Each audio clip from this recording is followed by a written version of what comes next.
सभी को मेरा नमस्कार। मैं संतोष गुर्जर और आपका स्वागत कर रहा हूँ विद्या कोचिंग क्लासेस में। तो आज अ, हम फाइनल अकाउंट का क्वेश्चन कर रहे हैं, स्टेट बोर्ड का स्टैंडर्ड 12, उसका क्वेश्चन नंबर 1। ये पहले क्वेश्चन में बोला है उन्होंने, Daya and Sharma are partner sharing profit and losses in the ratio of 1:1। मतलब उनका जो प्रॉफिट शेयरिंग रेशियो है वो 1:1 है।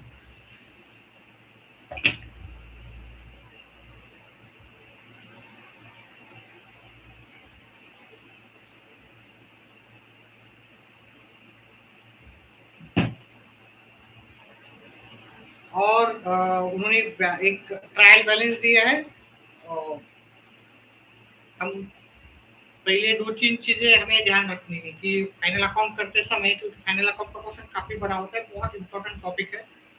तो एक चीज याद रखनी है कि पहले कैपिटल बैलेंस लिख देना है आपको, ठीक है, स्पेस रखनी है दोनों में, ठीक है। उसके बाद क्या करना है, हमें इधर ओपनिंग स्टॉक परचेज और फिर इधर सेल लिखना है। ये पहले चीजें करेंगे, फिर एडजस्टमेंट से ही शुरुआत करनी है, ठीक है। तो पहले मैं यहाँ पर लिखता हूँ ओपनिंग स्टॉक। ओपनिंग स्टॉक यहाँ पर ही आता है पहले नंबर पे। अभी ये ट्रायल बैलेंस में होता है, जिन्होंने अभी तक अकाउंट शुरू कर दिया उनको तो पता ही होगा। ओपनिंग स्टॉक होता है ट्रायल बैलेंस में और क्लोजिंग स्टॉक होता है एडजस्टमेंट में। तो ये ट्रायल बैलेंस में फर्स्ट फोर 2018 यहाँ पर लिखा है, तो वो लिख देना है 65,000। देन हमें लिखना है परचेज, और परचेज रिटर्न है तो वो भी लिखना है। तो यहाँ पे ओपनिंग स्टॉक के बाद तुरंत हमको परचेज लिखना है, ठीक है। ये ऊपर का ट्रेडिंग अकाउंट होता है, ठीक है, ये सभी को बताइए।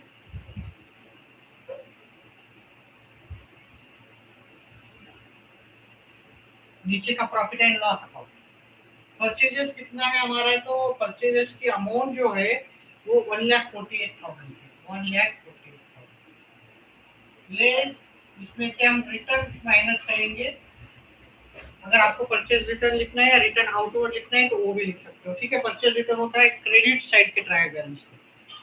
तो ये आपका परचेज रिटर्न है आपका 4,000, तो ये आ गया 1,44,000। अगर इस पे कोई और ट्रांजैक्शन है तो हम या इसको बाहर ना लिखते हुए अंदर भी लिख सकते हैं। देन इधर का हमारा पहला आइटम होता है बाय सेल्स। यहाँ पे सेल्स ही लिखना है, उसके बाद ही हम एडजस्टमेंट शुरू करेंगे। सेल्स की वैल्यू है 2,85,500 माइनस रिटर्न्स। रिटर्न्स मतलब ये कौन सा रिटर्न्स होगा, ये सेल्स रिटर्न की वैल्यू होगी।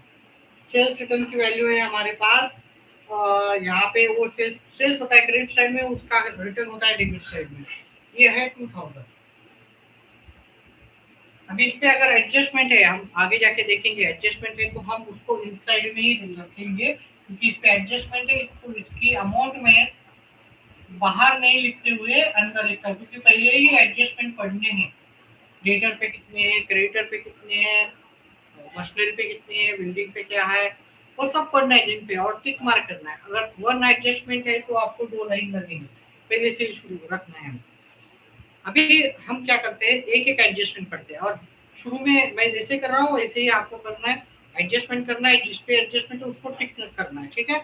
तो क्लोजिंग स्टॉक का पहला एडजस्टमेंट है, तो क्लोजिंग स्टॉक का आप लोगों ने शुरू किया होगा अकाउंट, 11th स्टैंडर्ड में भी किया है।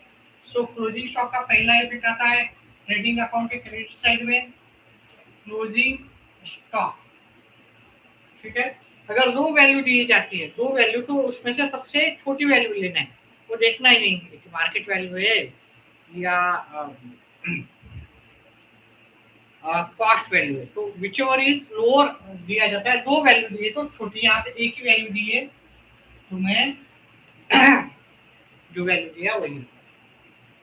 यहाँ पे मैंने क्लोजिंग स्टॉक लिखा है, एडजस्टमेंट के 2 इफेक्ट होते हैं, तो दूसरा इफेक्ट मैं करूंगा इस साइड में, क्लोजिंग स्टॉक असेट साइड में। भी एसेट साइड में स्टार्टिंग में लिखो या लास्ट में लिखो, कोई फर्क नहीं करेगा। उसके बाद डिप्रिसिएशन। डिप्रिसिएशन सभी की पसंदीदा एडजस्टमेंट है, देखो क्लोजिंग स्टॉक आता ही है, डिप्रिसिएशन के एडजस्टमेंट आते हैं, आउटस्टैंडिंग आता है, प्रीपेड आता है, बैड डेट आते हैं, ये तो एडजस्टमेंट हमेशा रहेंगे ही। तो डिप्रिसिएशन है बिल्डिंग एंड मशीनरी, बिल्डिंग पे डिप्रिसिएशन है 5%, बिल्डिंग का जो वैल्यू है 75,000, इसका 5% करना है हमें, वो आता है 3750। कैलकुलेशंस मैंने पहले ही कर लिए है, इसलिए ज़्यादा टाइम ना लगे, ठीक है। माइनस करके आएगा 71,250। सिमिलरली मशीनरी, मशीनरी का वैल्यू 1,14,800, 1,14,800, इसका डेप्रिसिएशन है 3%, ठीक है। 3% कैलकुलेट करना है। अगर कोई प्रॉब्लम आता है, हेलो कौन है? संगीता, संगीता भोसले, कितवी में हो, कोणत्या वर्गात आहे? 12वीला आहेत का तुम्ही? व्हिडिओला लाईक करा, व्हिडिओला लाईक करा संगीताजी। चला, डाऊट असेल का, शंका असेल तर नक्कीच कमेंट बॉक्समध्ये टाका। काही कॅल्क्युलेशन जमले नाही ते पण टाका, मी सांगेन। तुम्हाला जर जमत असेल तर आपण नाही करू, पूर्ण वर्षभर आपल्याला अकाउंट ह्या विषयाला मी मदत करण्यासाठी जेवढी माझ्याकडून होईल तेवढी शक्यतो मदत करेल। याचे कॅल्क्युलेशन ते 3,444, ठीक आहे। कॅल्क्युलेशन नाही आले तर मला सांगा, ठीक आहे, कारण वेळ फार जातो प्रत्येक गोष्टीला, त्यामुळे मी कॅल्क्युलेशन ऑलरेडी केलेले आहे, तेच सांगतो, ठीक आहे। वजाबाकी केल्यावर इथं आपल्याला 1,11,356, 1,01,356, ठीक आहे। हॅलो, व्हिडिओला लाईक केलं नाही अजून भोसले? चला, याचे डबल इफेक्ट कुठं होईल सांगता का तुम्ही? येतं का? ज्याला येतंय त्यांनी सांगा लवकर लवकर। डेप्रिसिएशनचा दुसरा इफेक्ट कुठं होतो? डेप्रिसिएशनचा सेकंड इफेक्ट कुठं होतो? ठीक आहे, ठीक आहे, सांग, येत असेल तर सांगायचं। डेप्रिसिएशनचा दुसरा इफेक्ट होतो आपला प्रॉफिट अँड लॉसच्या डेबिट साईडला। धन्यवाद लाईक केल्याबद्दल, ठीक आहे। चल, डेप्रिसिएशनचा दुसरा इफेक्ट होता डेप्रिसिएशन, बिल्डिंग आणि मशीनरी। बिल्डिंग है 3,750 और इसका है, और इन दोनों का टोटल जो आता है आपको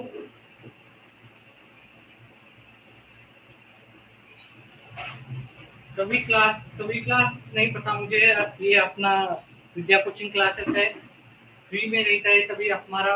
और इस साल से मैंने अकाउंट का ऑनलाइन लेना शुरू कर दिया, ठीक है। अकाउंट का कोई भी बोर्ड का मैं क्लास ले सकता हूँ। कभी कितवी क्लास? 12वी, कितवी है, मुझे वो दिखा नहीं बरोबर, कितवी, ये 12th स्टैंडर्ड, कितवी में फाइनल अकाउंट ऑलमोस्ट बीकॉम में भी है, बीबीए में भी है, और एमबीए करते तो वहां पर भी है। बिना फाइनल अकाउंट आपको कॉमर्स का कोई आएगा ही नहीं। सीए कर रहे हो तो वहां पे भी ये रहेगा, ठीक है। सीए कर रहे हो तो आप कौन से स्टैंडर्ड में हो? चल, काय झालं, यांचं टोटल करायचं आपल्याला। टोटल जे आहे 7,194, 7,194 इसका टोटल आया है। चलो, उसके बाद ये एडजस्टमेंट हो गया। दूसरा next adjustment, bill receivable dishonour. Bill receivable dishonour के इफेक्ट कहाँ होते हैं? 12वीं, 12th स्टैंडर्ड, 12 क्लास 12, ठीक है। क्लास स्टैंडर्ड 12 का एक क्वेश्चन है, ठीक है। क्वेश्चन अगर नहीं है आपके पास तो मैं स्क्रीनशॉट पे डाल दूंगा, ठीक है, या डिस्क्रिप्शन में क्लास के बाद डाल दूंगा, ठीक है। अगर जिनके पास नहीं है, स्टेट बोर्ड का ये क्वेश्चन है, Maharashtra state board 12th standard के है। 11th स्टैंडर्ड है, या आप बीकॉम में भी हो या बीबीए में भी हो, ये सब तरफ आएगा, ठीक है। बीबीए बीकॉम एमबीए में भी ये सब तरफ फाइनल अकाउंट सिमिलर ही होता है सब तरफ। चलो bye bye. Bill receivable dishonour का एक इफेक्ट होता है डेटर पे, दूसरा होता है बिल्स रिसीवेबल।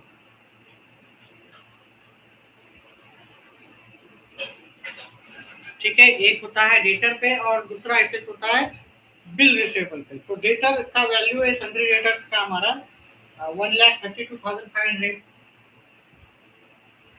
अभी मैंने यहाँ पे ज्यादा स्पेस क्यों छोड़ा है, क्योंकि डेटर पे और भी एडजस्टमेंट है। बिल रिसीवेबल का वैल्यू है हमारा 28,000। ठीक है, बिल डिसऑनर जो जब होता है तो वो बिल का वैल्यू कम हो जाता है, बिल का वैल्यू कम हो गया डिसऑनर। कितने के बिल डिसऑनर हो गए 3,000 के। तो अभी बिल की वैल्यू कितनी बाकी है हमारे पास, बिल रिसीवेबल की 25, और उतने ही अमाउंट से हमारा डेटर इंक्रीज होता है। तो यहाँ पे हमारा जो डेटर है बिल डिसऑनर, बिल डिसऑनर ये 3,000 हो गया। तो हमारा डेटर अभी हो गया 1,35,500। चलो इसके बाद अगला transaction, goods worth rupees taken by Daya for personal use not recorded in the books of account. अभी ये जो ड्राइंग्स होती है, इधर आप परचेज में से कम करो या सेल को इंक्रीज करो। ठीक है, दो कहीं कुछ भी लिख सकते हो आप, इधर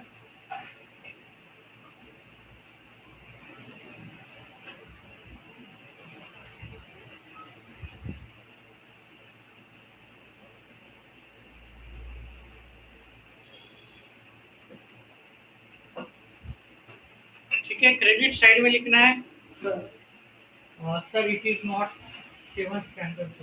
नहीं, ये 7 स्टैंडर्ड का नहीं है, 7 स्टैंडर्ड का मेरा बाद में रहेगा। ठीक है, 7 स्टैंडर्ड का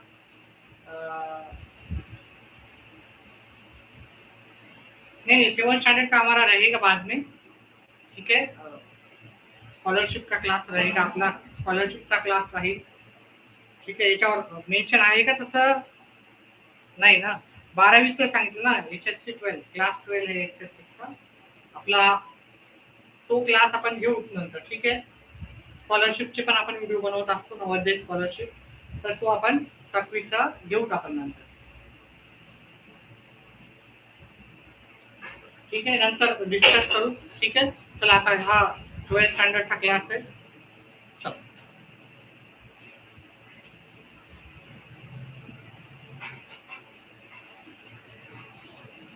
तर पुढचा आहे goods taken for personal by, goods taken for personal use, कुणी पर्सनल यूज साठी घेतलेला आहे आपल्याला, त्याचं नाव लिहायचं आहे ते। ठीक आहे, दया, दया, आता इथे दया लिहायचं आहे आपल्याला, तो डागा नाही। ठीक आहे, जागेचा प्रश्न असल्यामुळे। ठीक है, प्रश्न फार मोटा है, क्वेश्चन बहुत बड़ा है। ठीक है, मैं बाद में डिस्कस करूंगा, कमेंट बॉक्स में डालूंगा जो भी है। स्टैंडर्ड 7 का भी करूंगा, स्टैंडर्ड 7 का भी स्कूल नहीं शुरू हुआ है, तो बाद में मैं डिस्कस करेंगे हम। ठीक है, चलो। सो इसका सेकंड इफेक्ट दया का आपका ड्राइंग्स है उसमें ऐड हो जाएगा। पहले दया का ड्राइंग्स है क्या, देखो नहीं, दया का ड्राइंग्स कहीं पर भी नहीं है, तो अभी हम यहाँ पे ड्राइंग्स बोल के लिखेंगे, ड्राइंग 1000, उससे 1000 से उसका बैलेंस जो है कैपिटल का कम हो जाएगा।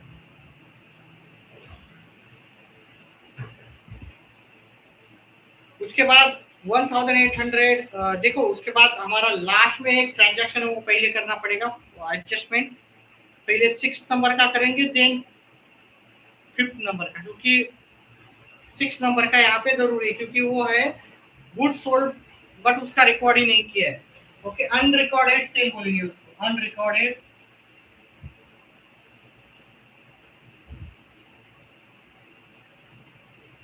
अनरिकॉर्डेड सेल जिसका वैल्यू है 6000, वो ऐड होगा यहाँ पे, ठीक है, 2,89,500 हो जाएगा ये, और उतने से ही हमारे डेटर भी बढ़ जाएंगे। तो डेटर और वन मोर टाइम बढ़ गए, अनरिकॉर्डेड से 6000,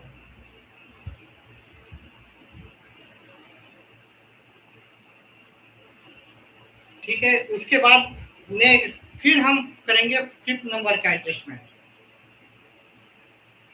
7th स्टैंडर्ड का क्लास इवनिंग को लेंगे या 1-2 दिन के बाद लेंगे, ठीक है, 7th स्टैंडर्ड का। चलो अभी write off 1000 as a bad डेब्ट हमें करना है, तो ये डेटर में से माइनस हो गया, बैड डेब्ट 1800 माइनस करो,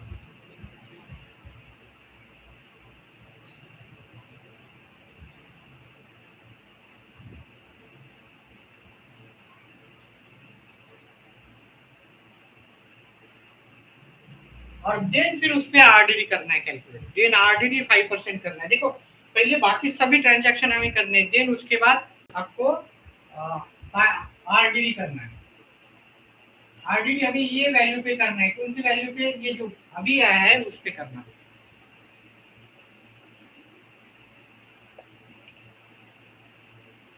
इसका जो आरडीडी का वैल्यू है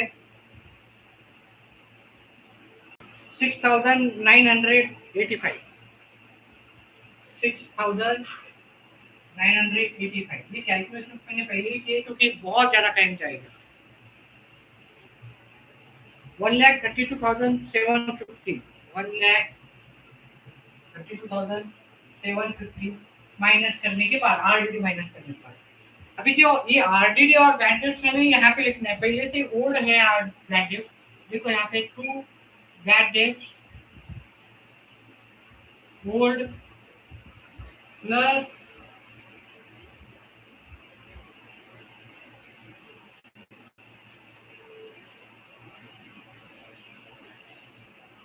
बैंडेज न्यू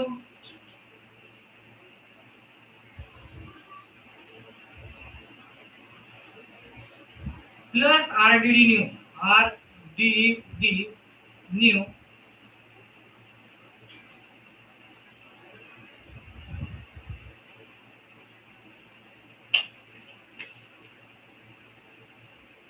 और लास्ट में हमें क्या करना है, इन तीनों का ऐड करके less RDD old, RDD old ऐसे लिख के ही रखो। ये पूरा ट्रांजैक्शन लिख के ही लेना है। आरडीडी का ट्रांजैक्शन बहुत ज्यादा इंपॉर्टेंट है, ठीक है। डेटर पे बहुत सारे आ सकते हैं, ये क्वेश्चन में तो ऑलमोस्ट मुझे लगता है कि सभी आ गए। ये डेटर का जो bad debt, RDD, bill dishonour, unrecorded sale और आ गया, कवर हो गया, ठीक है। और ये बैडेट का पूरे के पूरे चारों के चारों लिखने हैं। ओल्ड कहाँ पे होता है, ट्रायल बैलेंस में ओल्ड होता है, ट्रायल बैलेंस में न्यू होता है एडजस्टमेंट। तो ये जो न्यू है वो यहाँ पे बैडेट 1800, बैडेट है न्यू आरडीडी 6,985। ओल्ड कहाँ से लेने हैं आपको, ओल्ड लेने हैं यहाँ से लेने हैं, बैडेट ट्रायल बैलेंस में से बैडेट से क्या लिखना है, पहले बैडेट से 1000 के, बैडेट से 1000 और फिर इन सभी का एडिशन करो आप।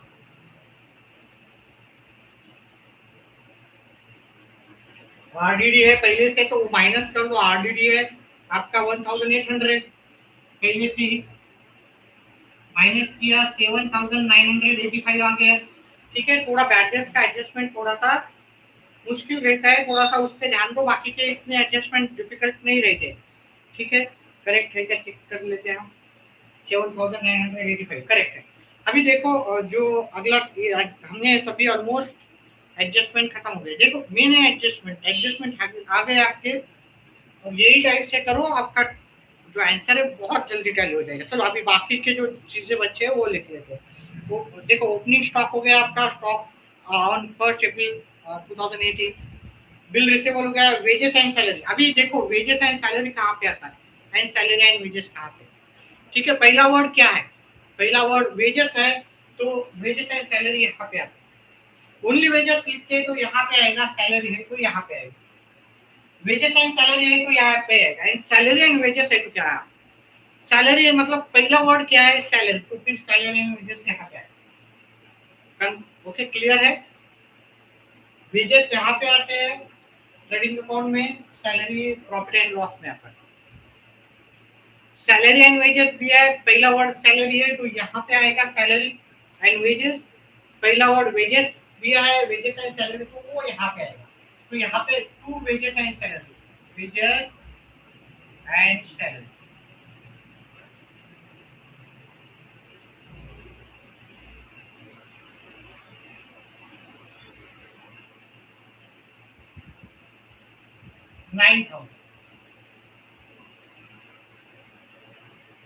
सन्नी डेटा लिख दिया, बैटर्स लिख दिया, परचेज लिखा, मोटर कार लिखा, मशीनरी लिखा, ऑडिट फीस। ऑडिट फीस कहाँ पे आएगा, जल्दी बोलो, जिनको आता है वो बोलो। ऑडिट फीस आता है यहाँ पे, टू ऑडिट फीस।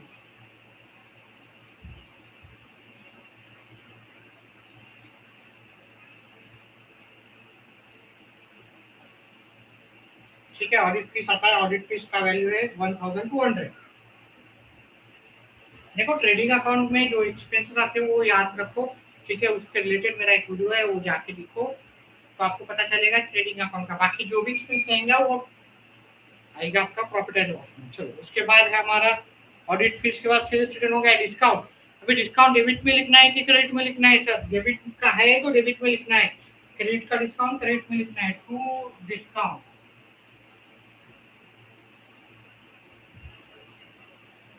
2300। बिल्डिंग हो गया। Cash at bank, cash at bank कहाँ पर आएगा, जिनको आता है वो कमेंट बॉक्स में डाल दो। कैश एट बैंक,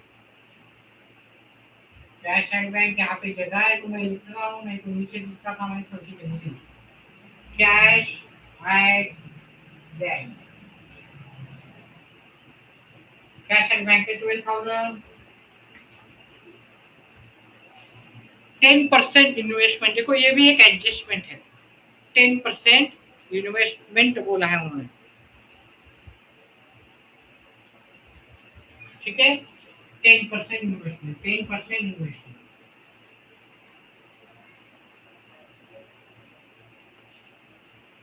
इसकी वैल्यू दी है 20,000। देखो 12%, 10% इन्वेस्टमेंट है, 20,000 उसकी वैल्यू दी है, मतलब इस पर 10% हमें कैलकुलेट करना है। क्या करना है, 10%, 20,000 का 10% कैलकुलेट करना है।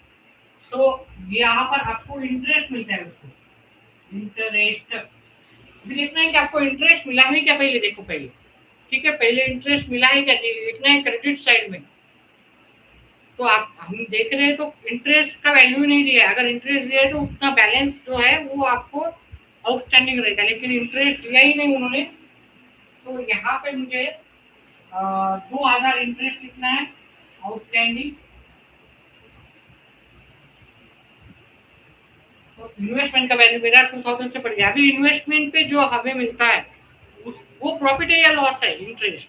देखो हम इन्वेस्टमेंट क्यों करते हैं, क्योंकि हम प्रॉफिट कमाना चाहते हैं, ठीक है, इसलिए वो प्रॉफिट है। अदरवाइज आपको दूसरा सिंपल तरीका बताता हूँ। देखो इधर से जब माइनस करके डेप्रिसिएशन, तो किधर आता है, डेबिट साइड में आता है कि नहीं। यहाँ पे ये इंटरेस्ट पर प्लस करना है ना, इधर माइनस किया तो डेबिट साइड में है, इधर प्लस करा तो किधर आएंगे, क्रेडिट साइड में आएगा profit and loss. Bye interest outstanding नहीं लिखा तो भी चलता, आउटस्टैंडिंग, ओएस मतलब आउटस्टैंडिंग। उसके बाद और एक एडजस्टमेंट है, एडवर्टाइजमेंट 9 मंथ बोला है उन्होंने। देखो सिंपल है सब एडजस्टमेंट, कोई इतनी डिफिकल्ट एडजस्टमेंट तो है नहीं।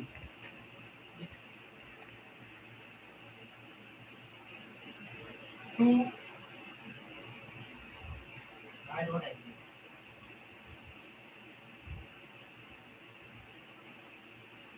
चलो मैं थोड़ा शॉर्ट में लिखता हूँ, ठीक है।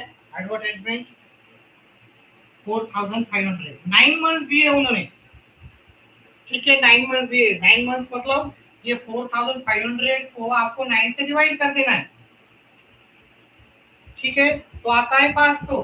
अभी मुझे बोलो ईयर में कितने मंथ्स होते हैं, ठीक है, कमेंट बॉक्स में डालो ईयर में कितने मंथ्स होते हैं। ईयर में होते 12 मंथ्स, और हमने दिया है 9 मंथ्स का ही।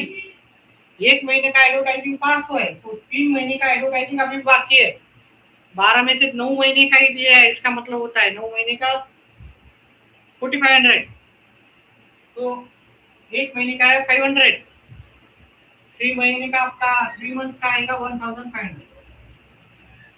इसका जो क्वेश्चन है, अगर आपके पास क्वेश्चन नहीं है तो मैं स्क्रीनशॉट में ये क्वेश्चन डालता हूँ, नहीं तो डिस्क्रिप्शन बॉक्स में डालता हूँ। ठीक है, डिस्क्रिप्शन बॉक्स में डालूंगा, उसका लिंक भी भेजूंगा मैं डिस्क्रिप्शन बॉक्स का। ठीक है, और स्टेट बोर्ड का बुक है तो आपके पास, तो ये आपको मिल ही जाएगा। ठीक है, तो ये आउटस्टैंडिंग लिखना है।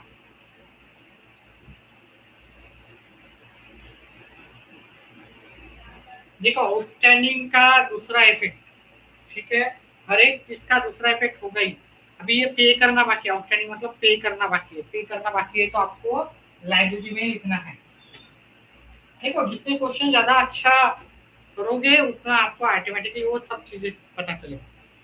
इधर आए हुआ तो आपको लाइब्रेरी में लिखना पड़ता है आउटस्टैंडिंग एडवर्टाइजमेंट। आउटस्टैंडिंग को अनपेड भी लिख सकते हो, अनपेड या आउटस्टैंडिंग 1500। ठीक है, रॉयल्टी,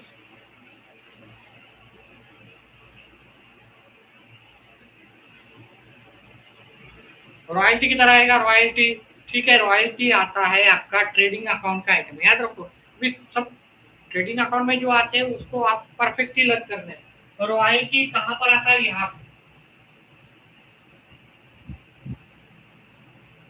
रॉयल्टी का जो अमाउंट है हमारा यहाँ पे 3000। अभी सभी डेबिट साइड हो गया, अभी क्रेडिट साइड पे जाते हैं। जनरल रिजर्व, जनरल रिजर्व कहाँ पर आता है? इनका लाइबिलिटी साइड में आता है।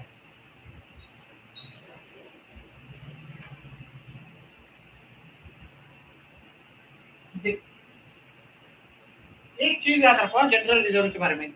जनरल रिजर्व हम बाकी जैसे रिटायरमेंट है, डेथ है, डिस्ट्रीब्यूशन है, एडमिशन है, उस टाइम पे तो हम क्या करते हैं, जनरल रिजर्व डिस्ट्रीब्यूट करते हैं। यहाँ पे पार्टनरशिप में कोई चेंजेस नहीं हो रहे हैं, ना कोई आ रहा है ना कोई रिटायर हो रहा है, किसी का डेथ हुआ है नहीं, या डिसोल्यूशन हो गया। ठीक है, नॉर्मल फाइनल अपना पार्टनरशिप चल रहा है, तो ये रिजर्व एज इट इज आपको लाइबिलिटी साइड में लिखना है।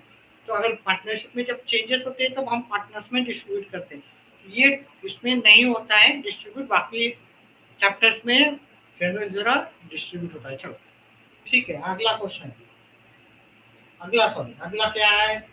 क्रेडिटर्स, क्रेडिटर्स किधर आएगा आपका? लाइबिलिटी साइड में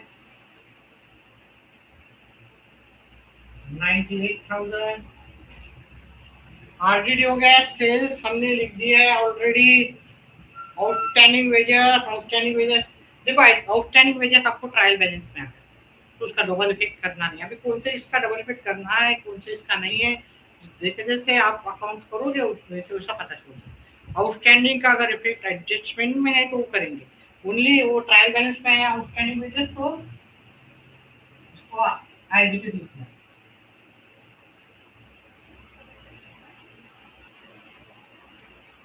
परचेज रिटर्न हो गया। डिस्काउंट, डिस्काउंट डेबिट साइड में है तो डेबिट साइड में लिखेंगे, डिस्काउंट का वैल्यू क्रेडिट साइड में दिया है तो क्रेडिट साइड में लिखेंगे।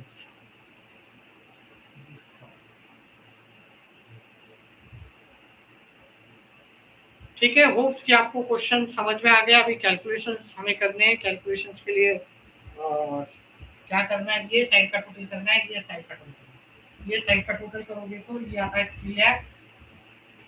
3,30,000। अभी कैलकुलेशन का पार्ट मैंने बाकी इसमें मेंशन किया ही। ये साइड का टोटल करना है, ये साइड का टोटल करना है, दोनों साइड का टोटल में से जो बड़ा साइड का टोटल दोनों साइड में लिख देना है। ये साइड का भी टोटल करो, चलो मैं करके बताता हूँ। ठीक है, ये साइड का टोटल अगर मैं देखूँ तो ये 0, 0, 0, 9, 12, 13, 14 इसको हमारे काम में आता है। ठीक है, 12, 16, 16, 5, 21, 48, 2, 8, 9, 10, 11, 12, 12 2, 1, ये साइड का आ रहा है 2,21,000, ये साइड का आ रहा है 3,30,000। विच ओवर इज बिगर साइड, दोनों साइड में लिखता है, तो ये वैल्यू बड़ा है तो दोनों साइड में मुझे बड़ा अमाउंट लिखना है। उसके क्या बाद क्या करना है, बड़े अमाउंट में से छोटी अमाउंट माइनस करना है। मतलब ये 3,30,500 में से माइनस करूंगा मैं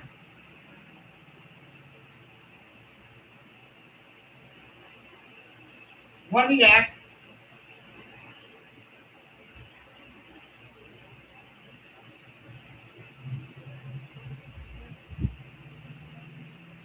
9,500 आएगा। 1,00,000 9, जहाँ इसको लिखना है टू ग्रॉस प्रॉफिट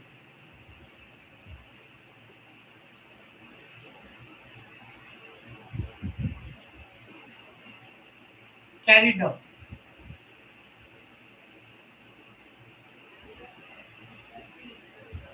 ब्रैकेट में अगर आपको लिखना है तो लिखो, जगह है तो यहाँ पे transfer to trade profit and loss account, transfer to PNL account ऐसे लिखा जाता है बोर्ड बुक्स में, ठीक है, तो इसलिए मैं लिख रहा हूँ।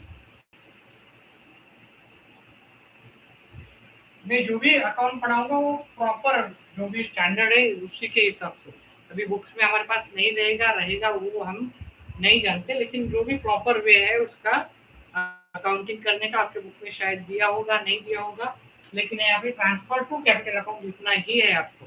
यहाँ पे बाय ग्रॉस प्रॉफिट,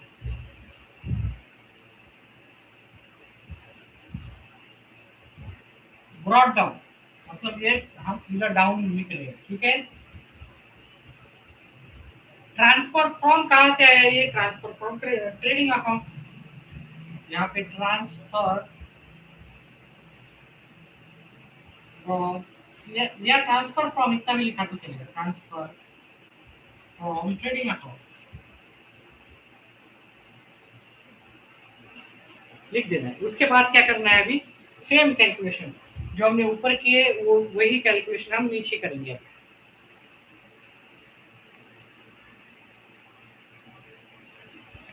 ठीक है, चलो ये साइड का टोटल करो, ये साइड का टोटल 1,11,500 आ रहा है। ये साइड का भी टोटल करना है, तो ये साइड का टोटल अगर हम देखेंगे तो कैलकुलेशन का भी वे ऑफ कैलकुलेशन होता है, लास्ट में 5 और 4 9, सेकंड नंबर का 8 9 से 1 कैरी 1 हुआ 2, पॉइंट के उधर का 11 12 13 16 16 को 6 6 कैरी 1 हुआ, पॉइंट के बाद का 8 15 16 17 18 24, ये साइड का 24,000 करेक्ट है क्या देखने में, 24,000 अभी कैलकुलेशन करने के बाद ही पता चलेगा, ठीक है। ओके, ये 24,679 आ रहा है, यहाँ पे 21,11,500 आ रहा है, तो दोनों में से जो बड़ा अमाउंट है वो लिख देना है, ठीक है। ये साइड में हमारा कोई कुछ तो लिखना बाकी है, हमारा क्रेडिट साइड में डिस्काउंट नहीं लिखा हमने, ठीक है। क्रेडिट साइड में डिस्काउंट, डेबिट साइड का डेबिट साइड में लिखा है, क्रेडिट साइड का डिस्काउंट ही नहीं लिखा हमने।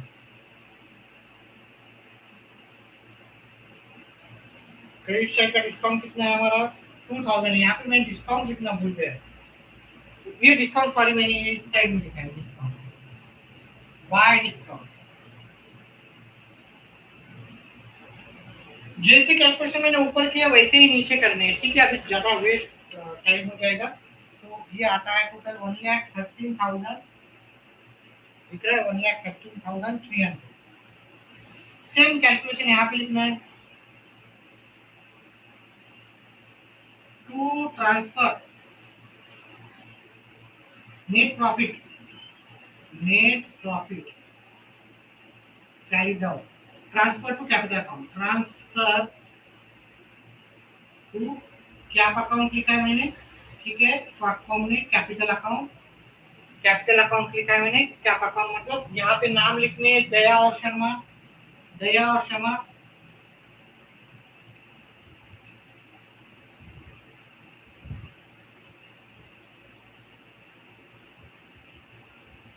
ठीक है। हमारा नेट प्रॉफिट हो रहा है 88,621। अभी ये पॉइंट में मत लिखो, 1 रुपया इधर का उधर हो जाएगा तो चलेगा, ठीक है। पॉइंट में हमें अलाउ नहीं है ये साल में, मतलब 12th में नहीं है, क्योंकि कैलकुलेट पॉइंट में फिर बहुत बड़ा हो जाता है ना, छोटे छोटे पॉइंट में लिखने। ये जो होता है कॉलम का लिमिटेशन कम होता है पेपर में, इसलिए उन्होंने बोला है कि अगर 0.5 आ रहा है तो एक का 0.5 कम करके दूसरे को 0.5 हम दे सकते हैं। तो ये होता है 44,311, एक को ले दो 44,310। 40 इसको अगर डिवाइड करोगे आप तो कितना था, 44,310.5 आता है। एक को मैंने 11 कर दिया और एक को 10 एज इट इज रखा है, ठीक है। अभी चलो अभी हम क्या करते हैं, ये जो प्रॉफिट हुआ है, ये जो प्रॉफिट हुआ है यहाँ पे आया है, वो मैं यहाँ पे लिखता हूँ, दया और क्षमा को 44,311 मैंने इसको दिया है नेट प्रॉफिट, और इसको 44,300 और 1 रुपीज इसको कम मिला है क्योंकि पॉइंट में आ रहा है। Net profit, net 311,302 164,310। अभी क्या करना है, दोनों साइड का टोटल करना है। दोनों साइड का टोटल इक्वल आ रहा है तो हमारा आंसर करेक्ट, नहीं इक्वल आ रहा है तो रॉन्ग। तो मैंने पहले ही कर दिया है टोटल 4,82,311.21 आ रहा है इसका टोटल। सेम इधर भी आ रहा है, तो हमारा जो आंसर है टैली हो गया है। और ऐसे ही हमारे वीडियो देखने के लिए अगर आप सब्सक्राइब करते हैं तो तुरंत आपको क्या मिलेगा, उसका नोटिफिकेशन। जैसे ही मेरा वीडियो में कोई लाइव आऊँगा, कभी डाउट्स है तो डाउट्स भी आप मुझे शेयर कर सकते हो। कोई एडजस्टमेंट में डिफिकल्टी है तो मैं अच्छी तरह से समझाऊंगा आपको कि क्या करना था क्या नहीं समझ में आया तो आज समझ में आया तो अच्छी बात है। डिटेल में डिस्कस करना है तो जब भी क्वेश्चन खत्म हो जाएगा हम उसके बारे में डिस्कस कर सकते हैं। भले ये टॉपिक नहीं दूसरे टॉपिक पे भी है तो भी आप मुझे क्वेश्चन पूछ सकते हो, कोई इशू नहीं है। कुछ डाउट्स है क्योंकि क्वेश्चन हो गया है अभी, अगर डाउट्स है स्क्रीनशॉट बाद में ले लो इसका, ठीक है, स्क्रीनशॉट ले लो, ठीक है। अभी अपना छोटा क्लास है इसलिए आपको एडजस्ट करना पड़ेगा, ठीक है। कुछ डाउट्स है, कुछ स्पेसिफिक समझ में नहीं आया है तो मुझे बोलो, मैं ये पूरा एरेज करके उसको अच्छी तरह से आपको समझाने की कोशिश करूंगा, ठीक है। कोई मैं चार्जेस नहीं है हमारे, ठीक है। अभी तक तो कोई चार्जेस का बिल्कुल सोचा भी नहीं मैंने, आगे का पता नहीं मुझे। तो अभी डाउट्स है, लाइव क्लास है, तो मैं अगर कोई ट्रांजेक्शन समझ में नहीं आया है तो आप मुझे मैसेज करो, कमेंट बॉक्स में करो, मैं अभी के अभी आपको वो डाउट एक्सप्लेन करके बता दूंगा। डाउट्स नहीं है तो फिर मैं, ठीक है, अगले जब भी लाइव आऊँगा, ज़्यादातर मैं लाइव आने की कोशिश करूँगा, ठीक है। 12th स्टैंडर्ड पूरा, कोई भी बोर्ड का हो, कोई भी ये टॉपिक नहीं दूसरे टॉपिक में भी डाउट्स है तो वो कमेंट बॉक्स में डालो, एडजस्टमेंट डालो, कोई सेंटेंस डालो, मैं उस पर मराठी में है तो मराठी मीडियम में डालो, इंग्लिश है तो इंग्लिश मीडियम का भी डाल सकते हो, सीबीएसई आईएससी बोर्ड का भी डाल सकते हो, ठीक है। एनआईएस है कोई भी है तो आप डाल सकते हो। अकाउंट्स का कोई भी ट्रांजेक्शन हो तो मैं आपको आंसर करूँगा, ठीक है। नहीं है कोई डाउट, चलो ठीक है। तो डाउट्स है तो मैं आगे 1 मिनट यहाँ पे रुका हूँ। अकाउंट के बारे में कोई भी आपको परेशानी है तो कोई बाद में भी आता है तो वो भी कमेंट बॉक्स में डालो। इधर मैं आपको टाइम दूंगा और लाइव आके मैं आपको वो एक्सप्लेन कर दूंगा, क्योंकि आपका जब तक वो डाउट क्लियर होना चाहिए, नहीं तो मैं ऑफलाइन देखा छोटा सा वीडियो वो टॉपिक पे बना के आपको एक्सप्लेन करूंगा। नहीं होता है तो ऑनलाइन आके आपको जब तक सेटिस्फाइड नहीं होता तब तक मैं आपको एक्सप्लेन करने की उसको आपका सेटिस्फाइड हो जाए इस तरह से मैं आपको एक्सप्लेन करूंगा, ठीक है। उसके लिए वीडियो को लाइक करो, चैनल को सब्सक्राइब करो। वीडियो को लाइक करने के लिए बहुत बहुत धन्यवाद। आपका एक एक लाइव लाइक क्या होता है टीचर को का लाइक से क्या होता है सेटिस्फेक्शन होता है, ठीक है, क्योंकि उसको भी एक तसल्ली होती है कि हाँ सामने वाले को पसंद आया है, वीडियो वीडियो पसंद आ गया है, सामने वाला देख रहा है। और वो क्या बोलते हैं मेरे लिए, तो वो मेरे लिए मैंने बोला कि जैसे तुम्हें कोई फिर चार्ज नहीं करता हूँ, लेकिन मैं एक चार्ज करूंगा आपको जो कि फ्री है, कि आप लाइक करो, चैनल को लाइक करो, डाउट है तो मेरे को बोलो सर ये टॉपिक पे डाउट है, ये सेंटेंस मेरे को नहीं समझ में आया, पक्का 100% आपको मैं उसका सोल्यूशन बताऊंगा। 100% कोई भी टॉपिक हो अकाउंट रिलेटेड, उसके डाउट्स मैं आपको बता दूंगा, ठीक है। वीडियो पसंद आए तो वीडियो को शेयर भी करो, बहुत अपने दोस्तों को भी शेयर करो, ज़्यादा से ज़्यादा लाइव आओ, कमेंट करो। वीडियो देखने के लिए आपका बहुत बहुत धन्यवाद।